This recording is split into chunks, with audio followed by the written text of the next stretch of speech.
लखनऊ में जब योगी जी हैं तो बहुत सारे लोगों को लखनऊ से लेकर पूरे सूबे में परेशानी है, लेकिन जब उनको यह अंदाजा होता है कि लखनऊ से दिल्ली भी जा सकते हैं, उनकी परेशानी दोगुनी हो जाती है। तो कुछ लोगों की प्लानिंग ऐसी है कि क्यों ना योगी आदित्यनाथ को लखनऊ में ही किसी तरह से लपेट दिया जाए। एक कथित शंकराचार्य जो इस पूरे मामले में चेहरा थे, अब वो नाराज हो गए हैं उन लोगों से जो अब तक ये कह रहे थे कि बाबा आप जैसा कोई बाबा हुआ नहीं। भाई योगी को साबित कर देंगे, योगी हिंदू नहीं है, योगी हुमायूं का बेटा है, योगी मंदिर तोड़वाता है, योगी गाय का मीट निर्यात करवाता है, पता नहीं वगैरह वगैरह क्या कुछ चल रहा था। समाजवादी पार्टी की तरफ से बाबा को भरोसा दिया गया था, बाबा एक बार आप लखनऊ पहुंचिए और लखनऊ में हम ऐसा जलसा और ऐसा माहौल सेट कर देंगे कि बाबा ही बाबा चहु और हो जाएगा। लखनऊ तो पहुंचे, लेकिन बाबा के आमने सामने कोई भीड़ ही नहीं थी, बाबा का नाम लेवा कोई था ही नहीं। जिनके सर्टिफिकेट पर खुद पहचान का संकट है वो दूसरों के सर्टिफिकेट के बारे में बात करने लगते हैं। बाबा जी वहां सर्टिफिकेट देने गए थे कि योगी जी हिंदू है नहीं है, लेकिन लखनऊ ने, उत्तर प्रदेश ने यह सर्टिफिकेट देकर बाबा को वापस शायद वहां से भेजा है कि हम आपको नहीं जानते, आप कौन है बाबा जी, ओरिजिनल सर्टिफिकेट लेकर के आइए। दर्शकों, उत्तर प्रदेश के मुख्यमंत्री योगी आदित्यनाथ के खिलाफ एक बहुत बड़ी चक्रव्यूह रचना हुई और उस चक्रव्यूह की रचना 2026 में हुई। साल दर साल अलग अलग चक्रव्यूह की रचना होती है, लेकिन योगी आदित्यनाथ उस चक्रव्यूह को भेदते हैं और निकल जाते हैं। 2026 में माघ मेले में उस चक्रव्यूह की रचना हुई और उसके एक तरह से कह लीजिए कंधा या मुखौटा थे अभिमुक्तेश्वरानंद, और साथ में वो पूरा गुट जो इस बात से हलकान है कि भविष्य में योगी आदित्यनाथ लखनऊ से दिल्ली चले जाएंगे। लखनऊ में जब योगी जी हैं तो बहुत सारे लोगों को लखनऊ से लेकर पूरे सूबे में परेशानी है, लेकिन जब उनको यह अंदाजा होता है कि लखनऊ से दिल्ली भी जा सकते हैं, उनकी परेशानी दोगुनी हो जाती है। तो कुछ लोगों की प्लानिंग ऐसी है कि क्यों ना योगी आदित्यनाथ को लखनऊ में ही किसी तरह से लपेट दिया जाए, और यह प्रयास बार बार होता है। एक कथित शंकराचार्य जो इस पूरे मामले में चेहरा थे, अब वो नाराज हो गए हैं उन लोगों से जो अब तक ये कह रहे थे कि बाबा आप जैसा कोई बाबा हुआ नहीं। लोग भी ये कह रहे थे कि हमने भी बाबा फ्रेंच कट देखा नहीं, लेकिन सामने वाले जिन लोगों ने लाठी बजवाया था एक दौर में बाबा जी पर, वो सब ये कह रहे थे कि बाबा जी उस दौर में हमसे पहचानने में भूल हुई, आपकी परम शक्तियों का, आपकी इंद्रिय शक्तियों का जो है आकलन हम लोगों को अब हुआ है, ज्ञात अब हुआ है। आप ही परम शंकराचार्य हैं और हम आपके सामने दंडवत हैं। उसके बाद बाबा जी पूछने लगे योगी जी हिंदू हैं नहीं हैं, तमाम सर्टिफिकेट देने लगे। हुआ ये कि योगी आदित्यनाथ के हिंदू वाले सर्टिफिकेट के सिलसिले में बाबा जी लखनऊ पहुंचे, जैसा कि उन्होंने 40 दिन का समय दिया था। लखनऊ तो पहुंचे, लेकिन बाबा के आमने सामने कोई भीड़ ही नहीं थी, बाबा का नाम लेवा कोई था ही नहीं। बताया ये गया कि एक पॉलिटिकल पार्टी, एक क्या नाम ही सुन लीजिए, समाजवादी पार्टी की तरफ से बाबा को भरोसा दिया गया था, बाबा एक बार आप लखनऊ पहुंचिए और लखनऊ में हम ऐसा जलसा और ऐसा माहौल सेट कर देंगे कि बाबा ही बाबा चहु और हो जाएगा। बाबा बोले इसके बाद वो त्रिकाल के एकदम पुजारी बन जाएंगे। बाबा पहुंच गए, लेकिन वहां पर त्रिलोक छोड़ दीजिए, लखनऊ से भी ठीक ठाक लोग नहीं गए। बाबा के चेले चमुंडे और 2-4-10 लोग और। बाबा इस बात से बेहद नाराज हो गए। बताइए, पॉलिटिकल पार्टी की रैलियों में बस से, ट्रेन से, ट्रक से भर भर के लोग लाए जाते हैं। लोग नहीं आए तो कम से कम मैदान में खाली गाड़ी तो लगी रहती है कि देखिए जी इतनी गाड़ियां आई। बाबा जी वहां सर्टिफिकेट देने गए थे कि योगी जी हिंदू हैं नहीं है, क्या कुछ कहा नहीं कहा ये सब आपको पता है, लेकिन अब वो बाबा जी इस बात से नाराज हैं कि बताओ हमको लखनऊ बुला लिया और हमारा ताम झाम पूरा इंतजाम जो है वो खराब कर दिया, भौकाल बना सो नहीं, और लोग मौज और ले रहे हैं कि बाबा क्या हुआ, भीड़ किधर है, आप तो बहुत भारी बाबा हैं और स्वघोषित शंकराचार्य हैं। कम से कम लखनऊ के आसपास के भी लोग चले जाते, वहां कुल 500 लोग भी नहीं हैं, मतलब छिटपुट 10, 20, 25 लोग दिख रहे हैं। ये क्या खेल हो गया बाबा जी के साथ? राहुल जी जरा दर्शकों को समझाइए। देखिए दर्शकों, ये तो पहले दिन से तय था कि जिस भाषा का इस्तेमाल कर रहे थे वो तथाकथित शंकराचार्य स्वामी अभिमुक्तेश्वरानंद जी, वो एक अगर संत की आप भाषा की बात करें, ये मर्यादित भाषा नहीं हो सकती है। भाई योगी को साबित कर देंगे, योगी हिंदू नहीं है, योगी हुमायूं का बेटा है, योगी मंदिर तोड़वाता है, योगी गाय का मीट निर्यात करवाता है, पता नहीं वगैरह वगैरह क्या कुछ चल रहा था। इसमें एक बहुत सिंपल सी बात यह है दर्शकों, आप समझने की कोशिश कीजिए। स्वामी अविमुक्तेश्वरानंद जिस भाषा का इस्तेमाल कर रहे थे, उसी भाषा का इस्तेमाल पीछे से अखिलेश यादव भी कर रहे थे। जिस समय स्वामी जी ने ये उनको चेतावनी दी, 40 दिनों का समय देते हैं, 40 दिनों में या तो आप ये साबित कर दो कि आप हिंदू हैं, नहीं तो हम ये साबित कर देंगे कि आप हिंदू नहीं हैं। अब देखिए, ये मतलब ये एक बाबा रिजल्ट निकालते हैं। हाँ, मतलब एक बाबा के पास एक प्रिंट आउट है जिसके बाबा बारे ऐसे चेक करते हैं, बोले हिंदू नॉन हिंदू, जिसके बारे में लोग ये कहते हैं कि भाई वो पता नहीं, देखिए लोग कहते हैं कि ढोंगी है। दर्शकों समझिएगा इस बात को, लोग एक नहीं, उनको साधु संत जो उनके साथ वाले हैं, जो उस परंपरा को मानते हैं, वो ये कहते हैं कि भाई ये ढोंगी बाबा है, और जो इनके गुरुजी थे वो इनसे भी बड़े ढोंगी थे, क्योंकि सुप्रीम कोर्ट भी मानता है। दर्शकों, ये हम अपनी जबान से नहीं कह रहे, अपने मुंह से नहीं कह रहे। होता क्या है, अब ऐसे में आदमी दूसरों को सर्टिफिकेट बांटने लगता है। जिनके सर्टिफिकेट पर खुद पहचान का संकट है, वो दूसरों के सर्टिफिकेट के बारे में बात करने लगते हैं। जो खुद कभी क्लास 10 पास नहीं हुए, हाँ, और दूसरों को बता रहे हैं कि फर्स्ट डिवीजन पास कैसे होता, और वो मतलब कॉन्ट्रैक्ट कर लेते हैं। देखिए, ये हम क्यों कह रहे हैं इस बात को कि समाजवादी पार्टी और ये दोनों एक भाषा। जब वो माघ मेले में थे, जब वो रूठ गए थे कि भाई योगी जी आएंगे बनाने के लिए, योगी जी के पास में इतना समय नहीं है, योगी जी के पास में बहुतेरे कार्यक्रम है। उसी दौरान क्या कुछ नहीं कर दिया योगी आदित्यनाथ ने। लेकिन क्या हुआ दर्शकों कि बाबा जब वहां रूठे तो सबसे पहले समाजवादी पार्टी के मुखिया ने फोन पर बात की, महाराज जी आपके साथ में है, चिंता मत कीजिएगा, भरपूर समर्थन मिलेगा। कि जी ठीक। कांग्रेस के प्रदेश अध्यक्ष अजय राय, वो भी उस दिन पहुंचे थे। अब देखिए, इतनी बड़ी कलाकारी है, ये प्रदेश अध्यक्ष एक पार्टी का पहुंच जा रहा है, लेकिन उस पंडाल में कुल 500 लोग पहुंचे दर्शकों। और जिस पार्टी का पार्टी अध्यक्ष पहुंच रहा है, उसका अपना नेता आज तक अयोध्या जाने की हिम्मत नहीं कर पा रहा। हाँ, ये बड़ा संकट है इसमें। और ये सब सनातन की बोले हम लड़ाई लड़ रहे हैं। 5000 कुर्सियां लगाई गई, 500 लोग वहां पहुंचे, उनमें से ये कम से कम भैया 50-100 आदमी तो सिक्योरिटी वाले ही होंगे बताया जा रहा। अब इनके कितने आदमी होंगे वहां, आप देख लीजिए।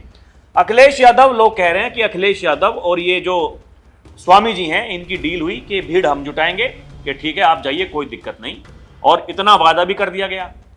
जब वहां भीड़ नहीं पहुंची तो स्वामी जी हो गए नाराज, बोला भैया देखिए हमारा तो मजाक बना दिया आपने, क्योंकि लोग तो मौज काट रहे हैं, लोग तो पूरे मजे ले रहे हैं इस समय सोशल मीडिया पर। दर्शकों कह रहे हैं कि देखिए, ये पहले ही हम तो कह रहे थे कि ये ढोंगी है, पाखंडी है। बाबा जी को अपना त्रिनेत्र खोल के भस्म कर देना। हाँ, मैं तो कहता हूं प्रकाश जी, भाई जो भगवान है, भगवान तो भगवान है। हाँ। अरे आप तो मान ही रहे हैं कि आप शंकराचार्य भगवान है, लोग भी कह रहे हैं कि भगवान है, तो भगवान को किसी को साबित करने की, प्रेस वालों की बुलाने की क्या जरूरत है? आप सेट कर दीजिए इन लोगों, कर दीजिए, ऐसे भस्म करेंगे, कहानी खत्म।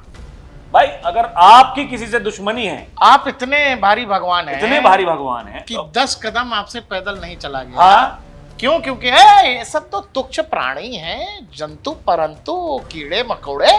हम तो जाएंगे इनके सामने हम क्या सिंहासन छोड़ेंगे? हाँ।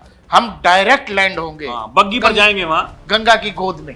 ये पता है क्या है, ये बाबा जी पालकी समेत तो नहीं डुबकी लगा, इसीलिए योगी आदित्यनाथ इनके बारे में ये कहते हैं कि ये बर्किंघम की बग्गी मंगाते थे ये लोग ना, ये समाजवादी पार्टी वाले। यहाँ रामपुर के इनके भारी नेता हुआ करते थे आजम खान, बर्किंघम की बग्गी मंगाया करते थे। आप खास साधु हैं, आप महात्मा हैं, आपका क्लेम है कि आप शंकराचार्य हैं। आपने कहा कि योगी को आना पड़ेगा, योगी नहीं आएंगे तो अभी यहीं पर हठ धर्म कर दूंगा मैं। रुक जाते, 2 दिन में सब जूस पानी सब पीने लगे। देखिए, माघ मेले में ही कितनी बार इन्होंने कितने झूठ बोले। पहले कहा कि देखिए प्रशासन ने हमारे ऊपर वहां लाठीचार्ज कर दिया, हमारे शिष्यों के ऊपर में। बाद में जब असल वीडियो आए तो उसमें पता चला कि भैया प्रशासन तो वहां पर कह रहा था कि आप 3 घंटे से यहाँ पर जाम लगाए हुए हैं, आप यहाँ से चले जाइए नहीं तो फिर दिक्कत होगी। 3 घंटे मतलब एक रास्ता जाम कर दिया 3 घंटे के लिए, और वो रास्ता जो श्रद्धालुओं का वापस मतलब मेले से वापस जाने, घरों को जाने का रास्ता है, उस रास्ते से आप एंट्री कर रहे हैं, रॉन्ग साइड आप जा रहे हैं और आप प्रशासन से लड़ रहे हैं। प्रशासन जब कुछ कार्रवाई करता है तो फिर आप कहते हैं देखिए यार ये तो चोटी खींच ली, शिखा खींच ली। रॉन्ग साइड जाना इसलिए हाँ? क्योंकि ये बाबा है, ये बाबा है, बाबा मतलब कुछ भी करेगा। और उसके बाद में जब ये बैठे दर्शकों, इन्होंने सोचा कि भारी भीड़ आएगी इनके शिविर में, इनके समर्थन में। वहां 22 करोड़ श्रद्धालु पहुंचे दर्शकों, 22 व्यक्ति नहीं पहुंचे वहां श्रद्धालुओं में से, 22 नहीं पहुंचे उनके शिविर में उनका साथ देने के लिए। जब अरे पता तो कि वो प्रोग्राम फेल हो गया। इस बार तो बाबा 40 दिन का समय लिए प्रॉपर, बोले पूरा लाव लश्कर के साथ जाएंगे लखनऊ, तब क्यों नहीं आई? साधु संतों को इकट्ठा कर देंगे वहां, और भी शंकराचार्य को बुला लेंगे। ना कोई शंकराचार्य पहुंचा, ना कोई साधु संत पहुंचा, ना इनके चेले पहुंचे। आप समझिए कितना भारी पहचान इनके कितने तगड़े जो चेले होंगे। हाँ। भाई 500 तो कम से कम चेले पहुंच जाने चाहिए थे भाई। कितना इनका सम्मान करता है देश, इनको जो है इनकी बात पर, इनके चेहरे पर, इनके चेहरे के हाव भाव पर, इनके तौर तरीके पर ये देश और सनातन को मानने वाले लोग कितना यकीन और भरोसा करते हैं। और फिर ये आरोप लगा रहे हैं कि प्रशासन ने मतलब नहीं हाँ। जाने दिया। अरे प्रशासन ने किसी हाँ। के हाथ पकड़े थे क्या? मैंने देखा यहाँ गाजियाबाद रेलवे स्टेशन से एक मालगाड़ी में लोग चढ़ना चाह रहे थे, वो रेल के मास्टर ने रोक दिया। भाई साहब ये मालगाड़ी है, आप पीछे पैसेंजर ट्रेन से। हाँ। ये मतलब भर भर के पूरे देश से लोग जा रहे थे, उत्तर प्रदेश की सरकार और पुलिस ने उनको पहुंचने नहीं दिया। सच ये है कि अभिमुक्तेश्वरानंद अपने हकीकत से भाग रहे हैं, सच से भाग रहे हैं। और जो काम उन्होंने 40 दिन का टेंडर लिया कि हम सर्टिफिकेट देंगे, सच ये है कि ये पूरा का पूरा काम सूरज को रोशनी दिखाने जैसा है। अभी कल मैं राजनाथ सिंह जी को सुन रहा था, उन्होंने कहा कि जब मैंने सुना कि योगी जी जापान और सिंगापुर जाने वाले हैं तो लगा कैसे जाएंगे, क्या होगा क्या नहीं होगा। दूसरे जाते हैं तो लोग बड़ा वो रहते हैं। योगी जी तो गए उसी कपड़े में घूम के चले आए। योगी जी रंग नहीं बदलते हैं, योगी जी एक रंगा पहनते हैं बाबू। तो इसीलिए आपको उत्तर प्रदेश सरकार की पुलिस, उत्तर प्रदेश सरकार का काम या पॉलिसीज को लेकर अलग अलग सवाल किसी के मन में हो सकता है। योगी हिंदू हैं कि नहीं है, अगर ये कोई जानना और समझना चाह रहा तो फिर सिंपल बात है, उस आदमी की बुद्धि में दोष है। उस आदमी की सोच समझने की शक्ति जो है वो क्षीण हो गई है। आप ठीक से अपने मस्तिष्क का इस्तेमाल नहीं कर पा रहे। नहीं तो ये तो जो मैं कह रहा था सूरज को रोशनी दिखाने जैसा। आप बताओ योगी आदित्यनाथ हिंदू हैं कि नहीं है? और ऐसा ऑपोजिशन की पार्टियों को भी ये लगा कि अरे ये बाबा इतने भारी बाबा है कि इन बाबा के पीछे अगर हम सब लोग लग जाएंगे तो योगी आदित्यनाथ के हिंदुत्व के ऊपर प्रश्न चिन्ह लग जाएगा। ये जिसने सोचा उस दिमाग को भी सलाम है। जैसे ही ये प्रोग्राम फेल हुआ उनका, ये जो एजेंडा वो चला रहे थे, जो प्रोपोगेंडा था, अखिलेश यादव अगले ही दिन जाकर के लखनऊ में उनसे मिल लिए। आप समझिए एक दिन पहले वो जो उनका षड्यंत्र था वो फेल हो गया। मतलब लोग वहां भीड़ इकट्ठा करने की। आप मुझे एक बात बताइए, और ये भी कह रहे हैं स्वामी जी कि ये कोई शराब की दुकान थोड़ी है कि यहाँ पर भीड़ लगेगी। अरे भाई शराब की दुकान नहीं थी। अगर शराब की दुकानों पर ही भीड़ लगती है, नेताओं की जो रैलियां होती हैं उनमें भीड़ नहीं आती है, तो फिर एक बात बताइए, या नेतागिरी ही है ये कोई वहां पर धार्मिक कार्यक्रम नहीं हो रहा था कि जी हम जा रहे हैं गौ माता के संरक्षण के लिए और वहां जाकर के हम ये साबित कर देंगे। अच्छा, योगी गौ बाबा माता जी का को उत्तर संरक्षण नहीं कर प्रदेश पा में रहा। गोरक्षा की बड़ी चिंता है। बाबा जी केरल जाएंगे क्या? वही लोग कह रहे तमिलनाडु जाइए, जरा वेस्ट बंगाल जाइए बाबा जी। बंगाल भी चले जाइए कम से कम, वहां ममता दीदी इतनी तकड़ी, उनकी मदद कर दीजिए। हाँ, चुनाव भी है, चुनाव भी है भाई, 15 साल से सरकार में है, अब की बार दिक्कत है वहां, तो चले जाइए मदद कर दीजिए। लेकिन समस्या इस बात की है कि सब कुछ उत्तर प्रदेश की धरती पर क्यों हो रहा है?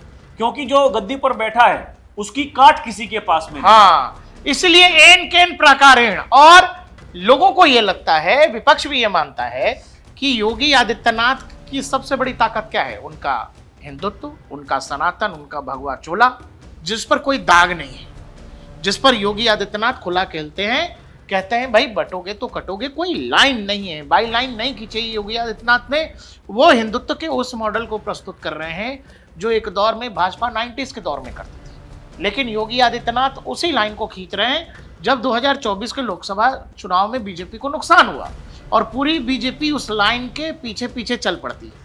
अब लोगों को यह लगने लगा कि अगर योगी आदित्यनाथ के हिंदुत्व को ही हम निशाना बना दें, वो जो उनका सनातन का भाव है, जो उनका सनातनी चोला है, तो फिर और इसके लिए अभिमुक्तेश्वरानंद को चुना गया। और यहाँ देखिए ये जो मतलब ये स्वामी जो अभिमुक्तेश्वरानंद, ये उमाशंकर उपाध्याय है। जिस तरीके से लोग कहते हैं योगी आदित्यनाथ क्योंकि भाई वो अजय सिंह बिष्ट हैं, तो ये उमाशंकर उपाध्याय है। दर्शकों अब समझिए, इस कहानी को समझिए। जब खेल ऐसे ही खेलना है तो फिर आमने सामने दोनों तरफ खेलो भाई, दोनों तरफ खेलो। और जो ये साबित तरफा मत बताओ ना, जो ये साबित करने के लिए चले थे कि हम साबित कर देंगे कि भैया योगी नहीं है हिंदू 40 दिनों में, इन पर कितने आरोप लगे हैं पहले हैं? राम मंदिर के नाम पर सोना चोरी के आरोप इनके ऊपर हैं। अभी वो जो ब्रह्मचारी महाराज, वो हालांकि वो भी कांडी ही है, पॉस्को। हाँ, वो उसने और आरोप लगा दिए अभी जो बटुक है छोटे छोटे, वो किस तरीके के आरोप लगे हैं। एक लेखिका जो वहां इनके आश्रम में रहती थी, स्विमिंग पूल रखा, हाँ, उसने आरोप लगाया कि स्विमिंग पूल बनाए और वहां कोई सखी रहती थी, वो सोया करती थी इनके साथ में। ये सब कुछ आरोप लग चुके हैं। आप समझिए, ये दूसरे पर जो आरोप लगा रहे हैं, एक तरफ योगी आदित्यनाथ की छवि है दर्शकों। योगी आदित्यनाथ, आप समझिए, बिहार में गए जब चुनाव, और योगी आदित्यनाथ का सार्वजनिक जीवन कोई 5 दिन और 10 दिन का नहीं है ना। ये जो लोग 5 बार सांसद रहे हैं वो, ये पारंपरिक, मतलब ये परिवारवाद चल रहा है वहां पर। योगी, अरे जब राम मंदिर के लिए लोग वहां लड़ रहे थे, 1990 के आसपास की बात है, उस समय योगी आदित्यनाथ अपना घर बार छोड़ करके वहां चले गए थे अपने गुरु की सेवा करने के लिए, राम भक्तों की सेवा करने के लिए। और ये परिश्रम, जो त्याग, तपस्या है। जो लोग नैतिकता का ज्ञान देते हैं, उन लोगों को हमने देखा है कि अपने बापी का माइक छीन रहे हैं मंच पर, हाँ, अपने चाचा का माइक छीन रहे हैं। अरे इनके तो चिल्ला रहे हैं, इतने बुरे हाल हैं इनके। ये बंदर बात, आपके पिता ने कहा कि इस जैसी संतान नहीं चाहिए। ये सब दुनिया ने देखा है। भगवान कुछ भी करना है, ऐसी संतान किसी को। और वो लोग योगी आदित्यनाथ को के चरित्र का, उनके सनातन का, उनके हिंदू होने और नहीं होने पर लोग सवाल उठा रहे हैं। देखिए, अगले साल उत्तर प्रदेश विधानसभा का चुनाव है। बीजेपी के अंदर भी और बीजेपी के बाहर भी योगी आदित्यनाथ के बहुत सारे दुश्मन हैं। तमाम दुश्मनों की समझ लीजिए एक सांठगांठ है। इन प्रकारेण लोग चाहते हैं कि योगी आदित्यनाथ को आप किस बात पर रोक देंगे। उत्तर प्रदेश की पुलिस और लॉ एंड ऑर्डर पर आप नहीं बात कर सकते, कर ही नहीं सकते। फॉरेन डायरेक्ट इन्वेस्टमेंट पर नहीं बात कर सकते, यहाँ सरप्लस बजट पर बात नहीं कर सकते, पॉलिसीज के फेल्योर पर बात नहीं कर सकते। सबसे ज़्यादा एक्सप्रेसवेज उत्तर प्रदेश में है तो इंफ्रास्ट्रक्चर पर भी बात नहीं कर सकते। सबसे ज़्यादा जीएसटी देने वाला उत्तर प्रदेश राज्य है, इस पर भी बात नहीं कर सकते। तो उत्तर प्रदेश में विकास के काम हुए हैं। तो आपको ये लगता है कि योगी आदित्यनाथ का जो लॉ एंड ऑर्डर है, और उस लॉ एंड ऑर्डर के सामने जो भगवा ब्रिगेड है और जो भगवा की ताकत है, अगर उस पर हम हमला करें, उसको लोगों के मन में अगर उसको लेकर संदेह डाल दें, तो फिर योगी आदित्यनाथ के कैरेक्टर को कमजोर किया जा सकता है। और यहाँ देखिए, सबका पर्दाफाश हो गया। और जो आप कह रहे हैं कि पार्टी के भीतर भी कुछ हैं विरोधी और पार्टी के बाहर तो विपक्षी तो विरोधी हैं ही हैं। इस देख लीजिए ना आप, इसमें केशव प्रसाद मौर्य का बयान क्या आया, इसमें ब्रजेश पाठक का बयान क्या आया, इसमें और भी जो पार्टी के नेता थे उनके क्या बयान आए। लेकिन बड़ी बात यह है प्रकाश जी कि जो पार्टी के जो बड़े नेता हैं, जो शीर्ष नेतृत्व है, उनकी तरफ से कोई बयानबाजी नहीं हुई। और फिर तुम लोगों को लड़ना इसी योगी जी के छाया में है 2027। हाँ, मतलब जितना छटपटा लो, जितना जो करना है, जितनी फील्डिंग सेट करना। और तो और बीजेपी के नेताओं को छोड़िए, संघ के जो बड़े नेता हैं, पदाधिकारी हैं, कोई उनका बयान सामने आया हो? हाँ, तो आपको क्या है, लड़ना यही है, यही तैयारी करनी है। अब आप ये समझिए ना कि एक व्यक्ति जिसकी सरकार में एक बाबा पर लाठी बज गया, वो बाबा ये कह रहा है कि लाठी बजाने वाले लोग बड़े अच्छे हैं। लेकिन कुंभ में चूंकि बाबा रॉन्ग रास्ता चल रहे थे, और जब महाकुंभ में कुछ लोगों की मौत हुई अफरा तफरी में, यही बाबा योगी आदित्यनाथ का इस्तीफा मांग रहे थे। और इस बार जब पुलिस ने कहा कि कोई भी वीआईपी नहीं है, सबको संगम तट तक जो है थोड़ी दूर जो है पैदल जाना पड़ेगा, और माघ मेले में कोई शाही स्नान नहीं होता है। ये बेवकूफ बनाना छोड़ो, लोगों को सब पता है, लोग सब जानते हैं। इसीलिए दर्शकों, माघ मेले में पहुंचे लोगों से आपने सुना होगा, श्रद्धालुओं से आपने सुना होगा, ये कौन से बाबा है। वहां पहुंचे हुए और भी साधु संतों ने कहा कि अभी कोई शाही स्नान थोड़ी होता है, इतने तामझाम की जरूरत क्या है। कुल मिलाकर बाबा जी पहुंचे थे लखनऊ सर्टिफिकेट लेने, लेकिन लखनऊ ने, उत्तर प्रदेश ने यह सर्टिफिकेट देकर बाबा को वापस शायद वहां से भेजा है कि हम आपको नहीं जानते, आप कौन हैं बाबा जी, ओरिजिनल सर्टिफिकेट लेकर के आइए। शंकराचार्य वाला वो सर्टिफिकेट फंसा हुआ है उनका अभी मार्केट में, बहुत आपाधापी है मामला। अखिलेश यादव जी कह रहे नहीं, अगली बार जो है बताया जा रहा है कि कोई नहीं, इस बार समय 81 दिन का समय दिया ना, इस बार मामला थोड़ा हल्का। उत्तर प्रदेश की परिक्रमा करेंगे अभी बाबा जी और गोरखपुर से उसकी शुरुआत होगी, गोरखपुर में ही अंत होगा। आप ये समझिए दर्शकों कि उत्तर प्रदेश की परिक्रमा होगी। एक और नेता थे, गोरखपुर से गए थे चुनाव लड़ने के लिए। पूछो उस नेता से क्या हाल रहा, पूछो। आजकल वो नेता दलितों के चैंपियन है नेताजी। एक दौर में योगी आदित्यनाथ के खिलाफ गोरखपुर से चुनाव लड़ने गए थे। खैर, ऐसे ऐसे बहुत सारे कलाकार हैं योगी जी के सिस्टम को फेल करने में लगे हुए हैं। लेकिन दर्शकों, जो ग्रहों की दिशा बता रही है, हम नहीं, ग्रहों की दिशा और बड़े बड़े ज्योतिषाचार्य कह रहे हैं कि योगी आदित्यनाथ को रोक पाना फिलहाल किसी के बस का नहीं है। देखते रहिए डीएनपी इंडिया, हर खबर भरोसे के साथ।